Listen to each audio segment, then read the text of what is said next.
Hey folks, before we begin today's show, I want to thank our awesome sponsors. The first is IDLE Academy.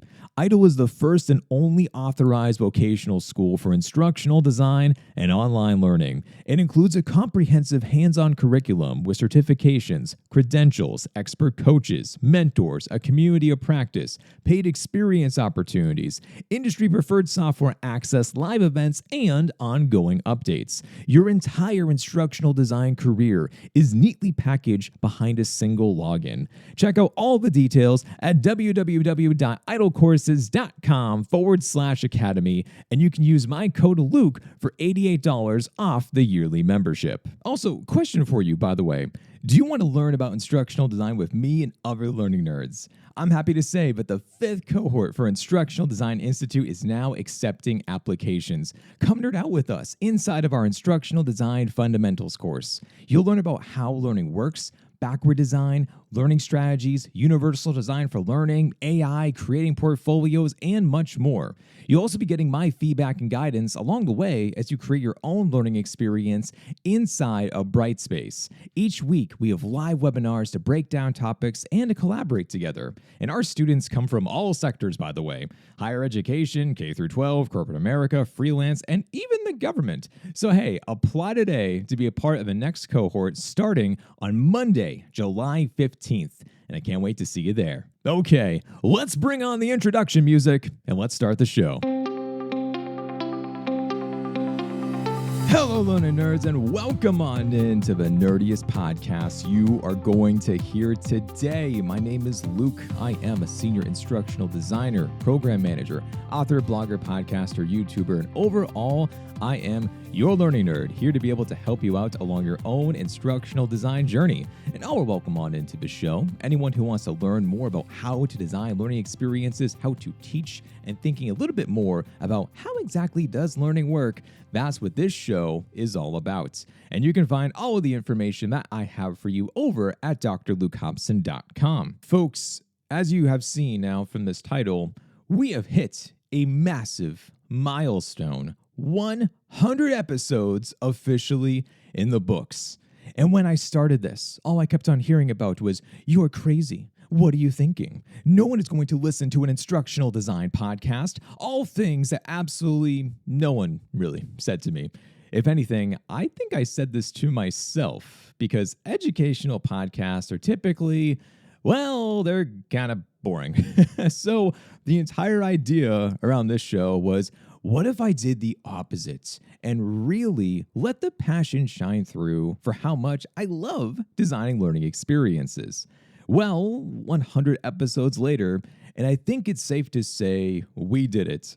It's a pretty surreal feeling. I'm still feeling shocked at how many of you listen to this show, by the way, and just how many of you have stuck around from day one. And if I'm being honest, being a podcaster wasn't a part of the plan. Even if I'm being truly honest, I didn't have a plan at all for this kind of journey. I have a bit of a, how you say, obsessive personality. And if I find something that I really enjoy, I tend to go all in. And podcasting fell into this bucket. I loved listening to podcasts about fantasy football, business, leadership, entrepreneurship, and self-help. But the thing I never listened to as an academic and an instructional designer were podcasts about instructional design. It's way too niche, I thought, and no one would give an instructional design podcast a chance. But this was what I was passionate about and wanted to share with others, and like folks like yourself. What still surprises me to this day is that folks actually listen to this show. So there was kind of like a pivotal moments when looking at my inbox and the download numbers to say, wait a second, I think I actually have something here. Could this turn into a real podcast to help people with their instructional design needs? But I'm getting ahead of myself. How on earth did we get here? 100 episodes about hardcore learning nerd content. So humor me. Let's go back in time and let's explore how we got here. Most of you know that I love health and fitness. You may have also seen some LinkedIn posts lately tagging my buds in the Sturdy and Nerdy group. In about 9 months, I lost about 30 pounds of fat and ended up competing in a few natural bodybuilding shows. With my obsessive personality, exercising and meal prep was all that I could think about. My friends and family noticed the results, and before I knew it, I was helping people with their fitness goals. I wanted to share with them resources that could help them, but I found that most information online about nutrition and training was a bit confusing. I also had a different mindset with my results because I focused on behavioral change, something that a lot of people typically don't do within the health and fitness space. And I acknowledged that if I was going to do this type of a transformation for the long run to be able to get those types of real, tangible results, I needed a slow and steady pace. There was going to be nothing of the sort of a 30, 60, 90-day transformation spectacular for this guy. I wanted a permanent change and not a quick fix. To do this, I took a good hard look on my past failures and what I learned along the way. What worked well for me? What was a distraction? What could I have done differently the next time around if I had to overcome these challenges again? It was probably the first time ever that I examined my own behaviors and crafted a plan individualized for my own needs. And surprise, surprise, it actually worked. To spread this message of folks and to share how to replicate my steps, I turned to starting a podcast back in 2018. And I launched this podcast that was called the Iron University Podcast.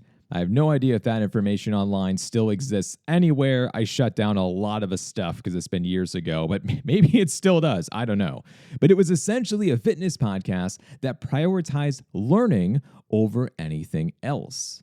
And even though listening to these episodes now, I found some a couple years back, I'm not sure if they're still around like I just said, but oh man, this feeling of a deep cringe of hearing myself and being like, that does not sound like me anymore. But what this helped me to be able to do from this podcasting journey was that it built a foundation for me on just how to actually host a podcast. I learned about how to edit, how to add in introduction music, how to write a script, how to interview people, and trying to just find an identity in an incredibly oversaturated market like a health and fitness space. To my surprise, people listened. Conversations at work began to revolve around the podcast. It wasn't just like, hi, how are you doing anymore? It was, hey, Luke, how's the podcast going? So family over the holidays, they would ask me about the podcast and they would mention about their favorite episodes. Seeing friends, same thing. Every conversation I had was just talking about podcasting. And it was weird. It was very cool, don't get me wrong, but yeah, it was weird. It was different. The podcast eventually fizzled out because I didn't have the same level of enthusiasm anymore for making fitness content. It just kind of went away. But instead, I developed a new passion, instructional design. At this time, I had just started MIT. We were creating a new online leadership program designed specifically for engineers, scientists, and researchers. And for this program, senior level leadership wanted to pull out all the stops and truly make this program the best that it could be.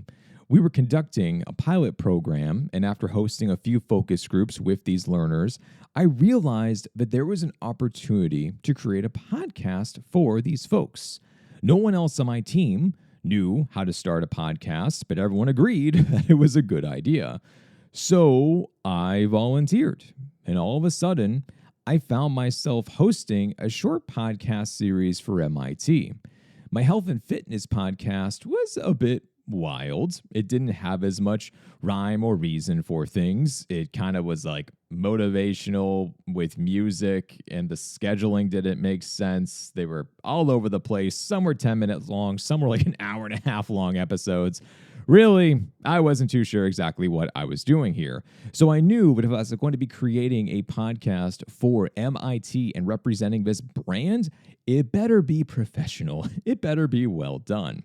I had no idea if people are going to like the style that I was trying to be able to do, which was essentially narration and adding in industry experts' opinions and essentially layering them together where I talk as the narrator and then the industry expert brings in a personal story to back up what I was just saying and repeat, repeat, repeat. But when it was done, I put it out there, we put it inside of the courses, and we waited essentially for the results. And one of my team members noticed that in the discussion board, the learners were talking about the podcast, and they were actually asking about when the next podcast episodes were coming out because they were looking forward to listening to them. That push of positive feedback was what I needed to say that maybe I should do more with podcasting. And that, my friends, is how I took a chance with my own podcast about learning and instructional design.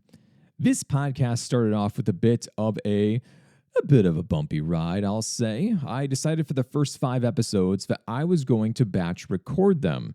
Every podcaster who said that if they were going back in time and starting out again, they would do this. They would record 5 episodes at first and then release them in either a all-at-once series or one at a time to give themselves a bit of runway before releasing next episodes. So that's what I did.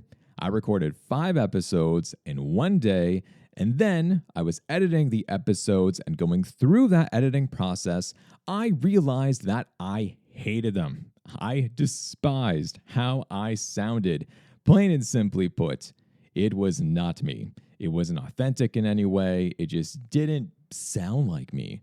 So I burned everything down. And I said, you know what? I'm going to start completely from scratch, deleted everything, and I gave it a second try. The second time around was much better, even though I still hate how they sound, but that became the first 5 episodes, was that type of a second try at batch recording. And a part of these different types of episodes, one of them was actually an interview that I was doing. And the first interview that I was able to do, it was an extremely noisy day outside. There was a ton of construction happening across the street from me, and I was picking up the sounds of like trucks backing up with that loud beeping into the microphone, and was like, what am I going to do? So I decided to go into my bedroom closet. I surrounded myself with a ton of clothes and winter jackets, and that kind of became like my recording studio for a long time, by the way. I recorded a lot of episodes inside of that studio. And this first interview that I was doing was with 2 authors who I deeply respected. They were the ones who wrote the book UDL in the Cloud. It was the first book that I ever read about pertaining to instructional design. And oh man, I was nervous. I was extremely nervous to begin with to interview 2 people who I looked up to. And oh yeah, by the way, on top of that, they are building a brand new street across the street from me. So I had no idea how this was going to go. But after a couple of minutes of a conversation and speaking with Tom Thibodeau and with Dr. Katie Novak, I realized how much I enjoyed it, and actually just talking with other people about learning experiences, and I realized that I could definitely get behind this. After that episode came out, something different happened compared to the other podcasts. People I didn't know at all began to reach out. At first, I was like, oh, great. This is some kind of spam stuff, and LinkedIn is just exploding, and now I have this new email inbox that's going to be filled with garbage, and they're going to want to make me try to become a reseller for something, or I had no idea what was going to happen from that type of a spamming perspective, if you will. But no, the people who were reaching out were folks who genuinely I had never met before, but they actually enjoyed the show. And I didn't know what to do with this information. That took a bit to process, to say, oh, this is what it's like to actually have a podcast that people just enjoy listening to. And this is what has led me to today's podcast topic, folks, was what I have learned after 100 episodes. Still insane to say that. But I learned about the biggest thing. Here's my biggest takeaway for you. I learned about the value of relationships, the value of connections. And I don't think it's a coincidence, by the way, that this podcast began to take off during the pandemic. You, the audience, you wanted to learn more about instructional design, and I happened to be at the right place at the right time to share about my instructional design journey and to bring on guests who knew a thing or two about a thing or two with designing learning experiences. And by listening to your feedback on what you were looking for, this allowed me to craft better products and services to help serve you. The book is definitely what comes to mind, along with the first rendition of Instructional Design Institute years ago when I gave that a shot with the whole membership idea, and now it's morphed into something completely new and different. But this all became because of your feedback. While you were helping me by simply listening to the show, you also helped me in a tremendous way of figuring out coping during the pandemic. As you can probably guess, I am a people person. I love conversations. I love meeting new people. When that basically became impossible to do for an in-person event, those are now gone, I doubled down, tripled down on connecting with other people online, and LinkedIn became that spot for the learning nerds to gather, and it transformed how I thought about connecting with an audience. So many of these interactions led to new opportunities, and it gave me the platform to be able to reach even more folks. And even though I have fond memories of speaking at opportunities and such, and I've been able to do many, which I am very thankful for, I do have a favorite moment of connecting with all of you. And this moment is with my birthday. So every year on my birthday, I host a book giveaway contest, and the rules are simple. In order to be eligible to win a signed copy of my book, What I Wish I Knew Before Becoming an Instructional Designer, what the rules are for this contest is that you need to tag a friend or a colleague and simply say something nice to them.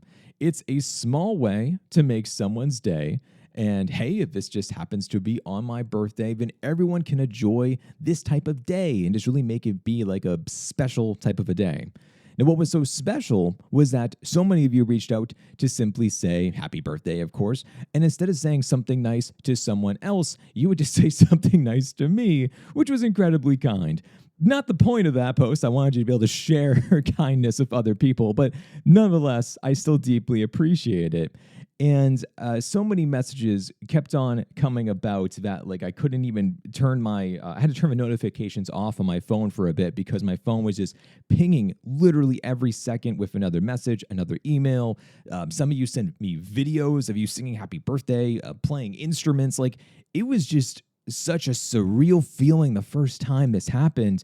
And I was like, I don't know what to do with this, but I do know how much I love this feeling of being able to connect with other people. And certainly it seems like we have something here with this group, with this instructional design community. And certainly this podcast has been a focus on many of these conversations. All of these things goes back to the point that I was making a couple moments ago, that relationships are everything in our world. And it's not just through my observations that I was able to base this type of claim around this. What if there was a study, a lifelong study, to measure how to live a happy and fulfilling life? Would these researchers come to this same type of conclusion? So here's the thing. Maybe you know about this study. Maybe you don't. I learned about it this year and was like, ooh, that is incredible. In 1938, during the Great Depression, Harvard researchers began to study 238 Harvard sophomores. The goal of a study was to reveal what leads to a happy and healthy life. The study went on for 75 years with collecting and analyzing information, and it became a part of a Harvard study of adult development. as time went on, additional groups were brought into the study. They wanted to be able to essentially think more about the inner city kids as well, not just from Harvard, but then also to be able to think more about other participants with thinking about their wives, their children, grandchildren, and really being able to bring in more and more people, connecting all of the dots. And eventually the study ballooned to about 1,300 people. And surprisingly, this is the biggest thing, the research continued. It didn't stop.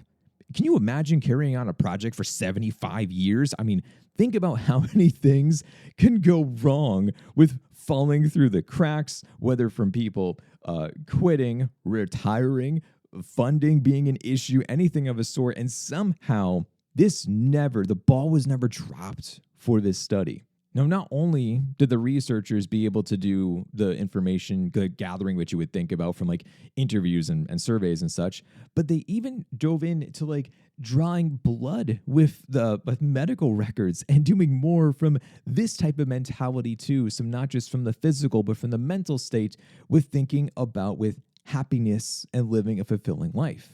So with 75 years of access to these same people, what did they actually find out? Well, Dr. Robert Waldinger, the director of a study, and he is now the fourth director of this study, by the way, he recorded his main points in an amazing TED Talk that I'm going to link to inside of the show notes. You should absolutely watch it. Fascinating video. But to summarize his points, there were three main takeaways from the study that all revolved around living a happier and healthier life. And these three were that, number one, social connections are key and that loneliness kills. Number two, it is the quality of relationships over quantity. And then number three, good relationships don't just protect the body, but they protect the brain. They protect the mind. And those who did actually form these amazing relationships, they were sharper. They had stronger memories. They were able to recall more. So overall, amazing relationships tie directly into a lifetime of happiness. Why am I bringing this up on this podcast after 100 episodes? Well, my main takeaway is that I keep on recording podcast episodes because it keeps me connected with all of you. Relationships are everything. They give life meaning, which is why I love this show. Connecting with you, the Learning Nerds, has been so incredible. It's been so much fun. It's truly been so amazing.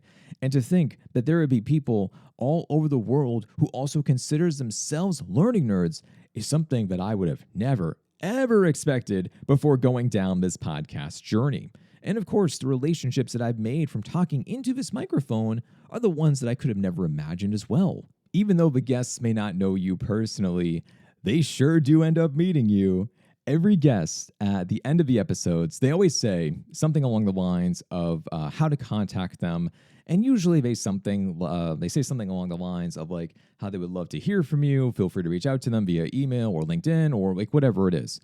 Now, here's the awesome thing. A considerable amount of you follow up on this. You take advantage of someone saying, hey, you can network with me. And then you reach out to these people. And usually you ask questions, but you also send your appreciation for them sharing their knowledge on this show. So I always hear back from these guests like clockwork about how I have the best audience ever and that they were blown away by the kindness of the Learning Nerd community and hearing from all of you and saying all these amazing things about their talk. And they're just so grateful that they were able to connect with all of you. So for all of those reasons, I say thank you. Whether it's by bringing me into your home, your car ride into the grocery store, walking your dog, going to work, whatever it is, I deeply appreciate your time. I know that there are many different options to be able to listen to your instructional design needs, and certainly more podcasts keep on coming about every single day. But the numbers have never wavered. They have always consistently been the same or have gone up since then. So, of course, I just deeply appreciate all of you. So, hey, folks, make a new connection today. That's certainly the lesson from this podcast episode. And you know what? Here's to 100 more episodes. Can't wait to serve you and the instructional design community more as we keep on going down this journey together. And that, folks, is all I have for you. Be sure, subscribe to the podcast if you haven't yet already. Subscribe to the YouTube channel. And of course, give the show a 5-star rating wherever you are listening. Once again, if you want to nerd out with us, applications for Instructional Design Institute for the 5th cohort is now open. Please feel free to apply. Go down into the side of the show notes, and you can find more information about everything over there. And that is all I have for you today.